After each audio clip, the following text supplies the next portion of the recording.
Hey guys, my name is Bryce from Righteous Reptiles. Today I'm going to be sharing with you 7 lies in the reptile industry. It's more of a hobby than an industry, number 1. That wasn't actually part of anything. Okay, so number 1 is this stuff. Loose substrate causes impaction. This is false. However, if the animal is not properly cared for, then it can cause impaction. If it is cared for properly with the right temperature, humidity and lighting, the animal will do just perfectly if it is a natural substrate, not if it's something like calci sand, as the calci sand makes the animal want to eat the substrate and that can cause impaction. Whereas if it's on a natural substrate, something similar to this but sterile, not found outside, your animal won't need to eat it if it has its proper vitamins and everything like that. They generally go and eat the soil just because they are not getting the right vitamins, and they can feel that. That's why they start eating the soil, and they eat loads of it because they are not getting the nutrition from it that they need. So then that does cause impaction. But wait, I will do a video explaining this to the full potential. But if your animal is sick, don't put it on a substrate. Rather keep it nice and sterile on something like a paper towel. So number 2 is they do not need space. This is obviously false.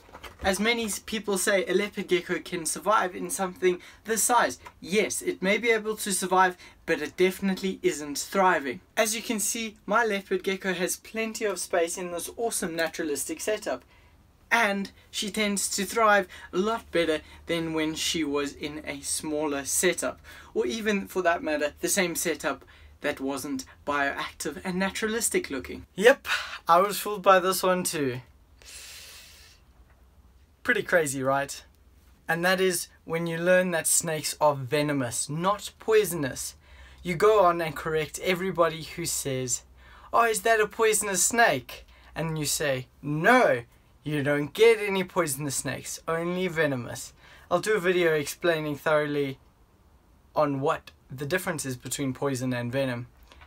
But needless to say, there are poisonous snakes. So when you eat that snake, you're ingesting poison. If a snake bites you, venomous.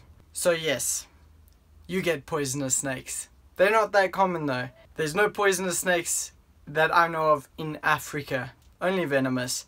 But now you can't say you only get venomous snakes, because that's not true. So this one is reptiles are easy to keep. Not necessarily true. Yes, they may be easier than most species to keep, and definitely easier than a dog. I mean, I spend hours with my dog training him and doing all this crazy stuff, but I also spend hours with my reptiles, cleaning them, making sure they're happy, checking everything, and just admiring them. So yes, they're easy to care for, but not as easy as everyone makes it out to seem, or to be, not to seem. Okay, so this one is that snakes only lay eggs. Obviously, not true. You get 2 main types: viviparous, which means live birth, and oviparous, which means egg laying.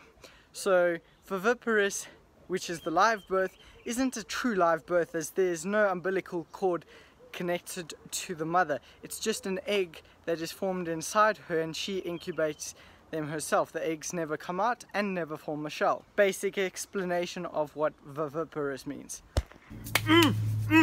Now this one I love. Ooh, I just love this one. And that's that snakes get aggressive if they're fed in their enclosure.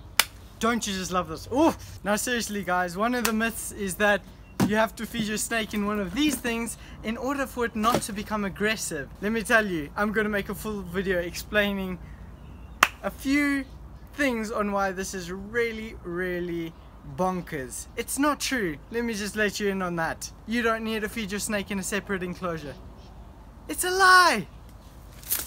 So the last one is only breed reptiles in one season. Like your ball pythons, you generally breed in winter and then have the eggs in spring. This is not true, as now we can climate control rooms. This doesn't mean we can get 2 clutches a year. It just means we can switch around where we want our clutches to hatch. So if I wanted to breed the snakes in summer, I could, but it's generally a lot harder because you'd need to run an air conditioner to make it cooler, especially if you're in a hot climate. Anyway, that's it for me. Thank you guys so much for watching. I hope you enjoyed this video. If you did, hit that like button and subscribe if you want to see more awesome related video content that relates around animals. I messed that up a bit, but thanks guys.